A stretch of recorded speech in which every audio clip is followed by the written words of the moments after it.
இலக்கை நோக்கி ஓடு. ஓட்டப்பந்தய போட்டியில் ஓடுகிறவர்களெல்லாம் தங்கள் பாதையில் சரியாய் இலக்கை நோக்கி ஓட வேண்டும். மற்றவர்களை பார்த்து கொண்டிருந்தாலோ மற்றவர்கள் பாதையில் சென்றாலோ பரிசை பெற முடியாது. இதே போலத்தான் ஆவிக்குரிய வாழ்க்கையும். நாம் பரலோகத்தை நோக்கி பயணிக்கிறோம். வேதம் சொல்கிறது, நீங்கள் பெற்றுக்கொள்ளத்தக்கதாக ஓடுங்கள் என்று.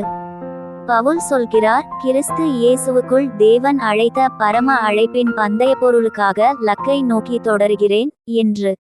ஆம், மற்றவர்களை நோக்காமல் இயேசுவையே நோக்கி அவரையே முன்னிறுத்தி நமக்கென்று தேவன் நியமித்த பாதையில் பொறுமையோடு முன்னேற வேண்டும்.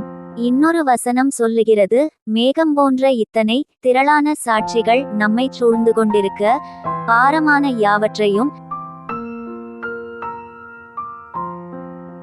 நம்மை சுற்றி நெருக்கி நிற்கிற பாவத்தையும் தள்ளிவிட்டு விசுவாசத்தை துவக்குகிறவரும் முடிக்கிறவருமாயிருக்கிற இயேசுவை நோக்கி நமக்கு நியமித்திருக்கிற ஓட்டத்தில் பொறுமையோடே ஓடக்கடவோம் என்று.